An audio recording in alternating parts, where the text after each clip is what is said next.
Hi, my name is Ryan Chaw. My side hustle is rent by the room student housing to basically double the rental income, about $55,000 per month for revenue. This is Side Hustles in Real Life, where every Sunday you're going to hear from those doing it in real life, their experience, their strategies, the biggest failures, so that you can make at least an extra $2,000 per month.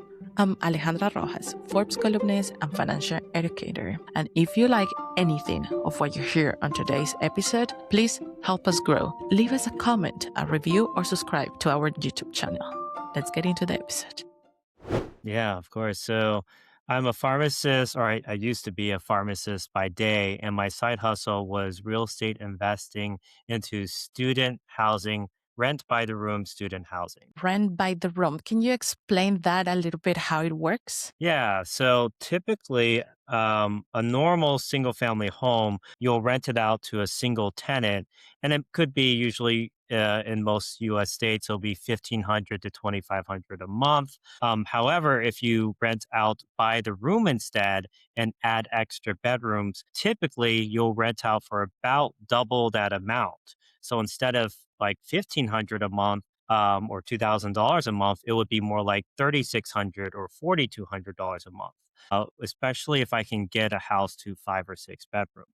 How did you get the first money to start this side hustle? It's so Sure. interesting to see the transition. Yeah, I graduated in 2015 as a pharmacist with my pharmacy doctorate of pharmacy, and I started working end of 2015. I worked two jobs, one at Rite Aid and one at a hospital in California called Kaiser Permanente. And Mhm. I kind of worked at both of them for a little bit, and I would work as much overtime as I could. So I would work from like 7:30 a.m. sometimes to like 11 p.m. at night. They call it a double shift, and you would get like super overtime. You'll get like one and a half times pay and two times pay, whatever.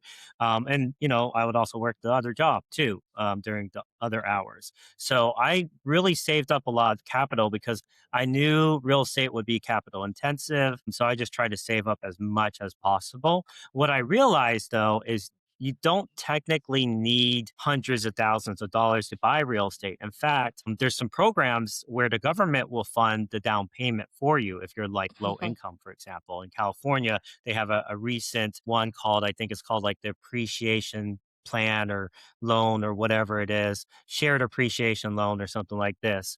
Um, or what you can do is do a house hack where you live in one room and rent out the other rooms. Right. So what that allows you to do is as low as a 3 to 3.5% down payment, or again, sometimes even a no zero down payment with a program. And so like a $400,000 house, 3% down on that is only, it's $12,000. So it's a lot easier kind of to get in from there. And how many hours per week were you investing back then into your side hustle? Let's say about 4 hours a week, typically, to build up the portfolio. And then eventually it got to a point where I was able to hire out a team and virtual assistants and all of this. And now I spend about hour and a half every Monday to have a team meeting with my team. And I would say maybe another hour or two on like paperwork or other miscellaneous calls. But that's about it. So maybe about like 3 hours a week nowadays. So now this is your full-time income, or is still a side hustle? Correct. It turned into a full time income when it replaced my pharmacy job. So I started off buying one property a year and just buying it on the side. These were properties in Stockton, California. So the first one I bought was 262,000, and then 300,000, and I was able to tap into the equity in the property when the properties went up in value to purchase even more properties. And so at the point now in my life, I have 14 properties after investing about 10 years into real estate. I started in 2016. And again, it just all started with buying one property a year nearby my alma mater college where I went to pharmacy school and renting out to pharmacy students, dental students, nursing students, etc. Let's talk about No some worries. challenges. What are those some real rough challenges that you had to overcome to be already 10 years running this side hustle, now full-time business? Well, COVID was very difficult. Of So what happened during course. Yeah. COVID is the college campus has actually closed down. So they all went online. So I was worried, shoot, what's going to happen to my rental business? Am I going to have to pay all my mortgages? Which at the time it was about, I think, $8,000 a month or $7,000 a Right. month in mortgages. And I was like really worried that, oh, I wouldn't be able to pay the bills, right? But what I did was I had to be flexible. I had to there's a little bit of push and pull in entrepreneurship. And at that point, I had to really do the pushing. So I would basically call up all my current tenants and see, hey, are you interested in staying? About half of them actually said they were wanting to stay because they didn't want to stay back at home with their parents because it was too Yeah. chaotic. They couldn't study. They wanted to be with their friends still, all of that. So half of them still wanted to stay. But the other half, I actually offered them discounts. Would you still be interested in Oh, staying for $100 off per month in rent? And about another quarter of them agreed to the discounts. And I basically right. would discount until they said, okay, yeah, that's a reasonable price. And then the last quarter, I really had to do a lot of sales calls. So I Mhm. called every single person, every lead that came in, and I would speak to them and say, hey, feel free to, it's free to tour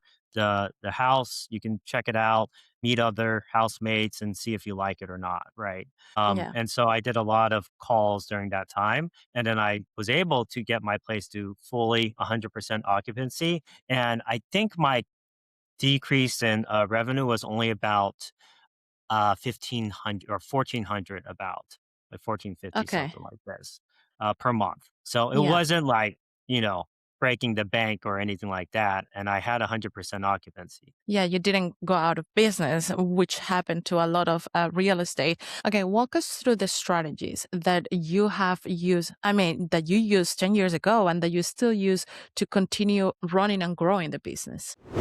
If you are enjoying this podcast, go ahead and subscribe and share. Only you can help us grow. Yeah, a lot of the strategies I used at the beginning, I would say I definitely have modified and optimized throughout the years. But one simple strategy that I use is for any showings I do, I offer the current tenants $25 for every showing they volunteer to do, and another $25 if they can convince that person to sign a lease with us. So basically, they can earn $50 every tenant showing potentially. And what this allows them to do is kind of the new prospective tenant can ask the current tenant, hey, what's it like staying at Ryan's property? And word of mouth spreads really fast, especially on the college campuses.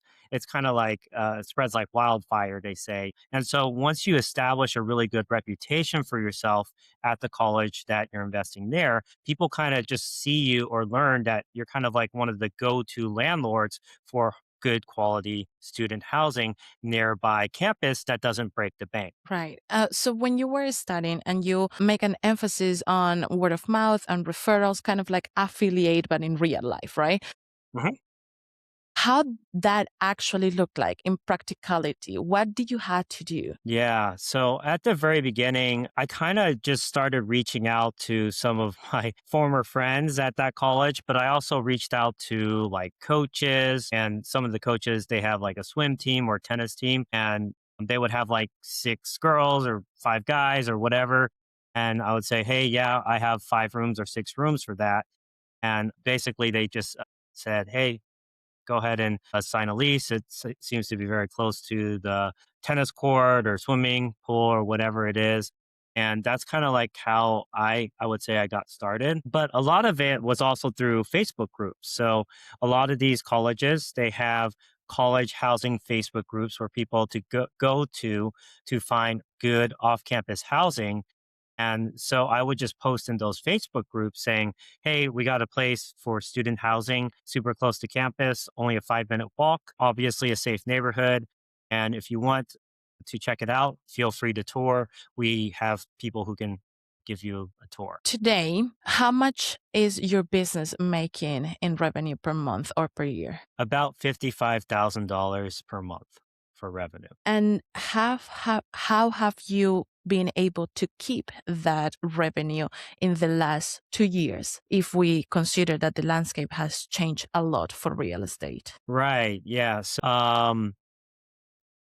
For student housing, the most important thing is investing in growing market, like a growing student demand market. So I typically target colleges that are really top colleges, like US News top colleges, that are also growing in enrollment. So maybe, this year the enrollment might be 20,000 students. Next year it's 21,000, 22,000. You see a general upward trend. What that means is there's a growing student population for same limited supply of houses, which means there's going to be more demand for houses in that area.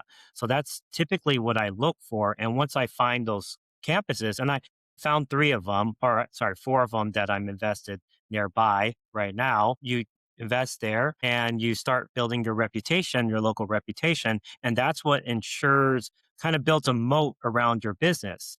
You establish yourself as a landlord who's always very close by campus. So we're conveniently located, maybe a, 5-minute walk, 10-minute walk, or maybe a short bike ride to campus.